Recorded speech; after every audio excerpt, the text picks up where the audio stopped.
Meus irmãos, o nosso devocional de hoje está em Gênesis capítulo 39. Esse capítulo fala-nos da história de José na casa de Potifar e, por fim, na prisão. José havia sido levado para o Egito, diz o texto aqui no versículo 1, e Potifar, oficial de Faraó, capitão da guarda, comprou-o dos ismaelitas que o haviam levado para lá. O versículo 2 mostra que o Senhor estava com José e que ele era um homem bem-sucedido. O Senhor estava com José. E José, mesmo sendo escravo, era um homem bem-sucedido, porque a presença de Deus na vida dele fazia com que ele fosse bem-sucedido. Então, se o Senhor permitiu que ele fosse escravo por um tempo, mesmo assim, ele seria um homem bem-sucedido como escravo. É por isso que nós temos que entender que a bênção de Deus na vida de uma pessoa independe do lugar aonde ele estiver. Se ele estiver na direção de Deus, ou estiver na permissão de Deus, ele será ou ela será bem-sucedidos. E a gente vê que o bem-sucedido da Bíblia não é como o bem-sucedido naturalmente que o mundo vê, mas o bem-sucedido aqui é totalmente diferente. José era escravo, mas ele era livre. E se a gente comparar com seus irmãos, os seus irmãos eram livres, mas eram escravos do pecado encoberto, dos segredos, da vergonha e da culpa. Mas José não. José, estando na prisão, era livre. Me recordo do apóstolo Paulo dizendo: eu estou preso aqui, mas a palavra de Deus está livre. Em Filipenses, o apóstolo Paulo, preso que estava, mas ele recomendava a igreja, exortava a igreja, consolava a igreja dizendo: alegrai-vos, regozijai-vos. Outra vez digo regozijai-vos. Quer dizer, aquele que estava em uma prisão estava livre ao ponto de se alegrar e orientar aqueles que estavam livres também a regozijar no Senhor. A partir do versículo 4, a gente vê que Deus abençoou Potifar por causa de José. A bênção de Deus na vida de José fez com que também Potifar fosse abençoado. E desta forma, tudo ficou na mão de José.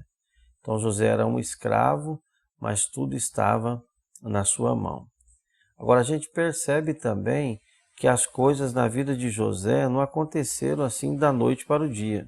José tinha 17 anos quando foi vendido como escravo. Está lá em Gênesis 37:2. Passamos por lá. Quando ele é promovido ali por Faraó, ele tinha 30 anos, em Gênesis 41:46.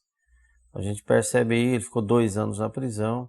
Então, só dos 17 aí aos 28, que foi quando ele foi para a prisão, foram 11 anos. E então, José, as coisas aconteceram na vida dele, mas isso levou um tempo. Às vezes nós achamos que Deus tem que fazer na nossa vida tão rapidamente quanto nós esperamos.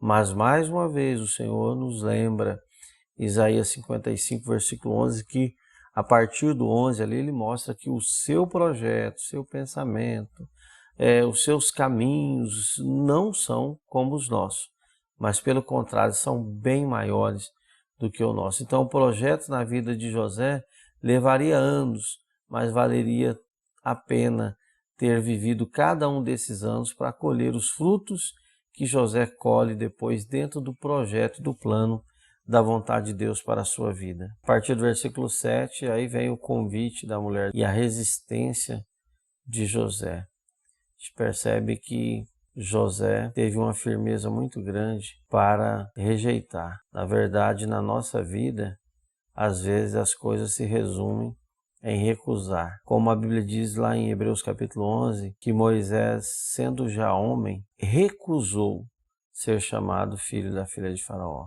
Rejeitou isso e escolheu sofrer com o povo de Deus. A nossa vida ela é marcada por escolhas, renúncias, recusas, dizendo não aqui, buscando ali, como o próprio apóstolo Pedro disse, deixando tudo aquilo que ele descreve ali na sua epístola, e desejando o leite racional, a palavra como um leite racional. Então, assim é a nossa vida. E José, ele recusou. Agora, não somente recusou, mas a Bíblia mostra que ele fugiu, porque o apóstolo Paulo fala em 1 Coríntios capítulo 10 e 13, que a tentação que vem para nós, ela é humana e que Deus abre uma porta de escape para nós. Agora, ele abre a porta de escape, mas nós temos que passar por esta porta. Nós temos que passar por esta porta que ele abre para nós. E a recomendação para o pecado na área da sexualidade sempre é fugir. Como José fugiu? O apóstolo Paulo fala a Timóteo, capítulo 2 e 22 da segunda epístola de Timóteo, dizendo: foge também dos desejos da mocidade. Então, a orientação é fugir. Paulo fala novamente, fugir da prostituição. Então, nós temos que fugir. É um tipo de pecado na Bíblia que a gente tem que fugir. E José fugiu. A vitória dele foi em fugir. Quando a gente pega aqui a versão King James Version, a versão em inglês, o 39:12 de Gênesis, ela diz assim: e deixou a veste em sua mão e fugiu e o tirou dali. Quer dizer, José tirou a si mesmo dali.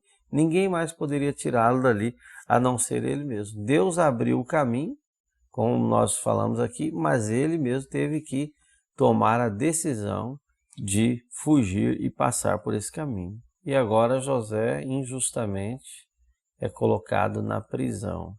Mas mesmo na prisão, José prospera, continua sendo um homem bem-sucedido mesmo na prisão, mesmo um prisioneiro. Eu me lembro de Paulo navegando para Roma como prisioneiro. A princípio não ouviam seus conselhos, mas depois o centurião, depois o capitão do navio já davam atenção diferente a Paulo. Paulo era ali uma personagem principal daquela história, daquele acontecimento, e ele, sendo um preso, estava ali como um homem bem-sucedido. Da mesma forma que José também. Se Deus está na vida de um homem e de uma mulher, aonde quer que ele estiver, Deus será com ele. Porque o melhor lugar para um homem e para uma mulher é no centro da vontade de Deus. Então, que nós possamos entender que quando estamos obedecendo a Deus, estamos diante da sua palavra, procurando cumpri-la segundo a vontade do Senhor, aonde quer que nós pisarmos a planta do nosso pé, o Senhor estará conosco. E se Deus está contigo, você não precisa temer nada, porque o Senhor é a nossa força. José foi tão próspero ali na prisão que o encarregado dos presos, o guardião da prisão, entregou à mão de José todos os presos que estavam ali na prisão. Então a gente percebe aí que a mão do Senhor era com José. Que Deus abençoe a sua vida, que Deus abençoe a sua família. Tenha uma boa leitura, uma boa meditação na palavra de Deus.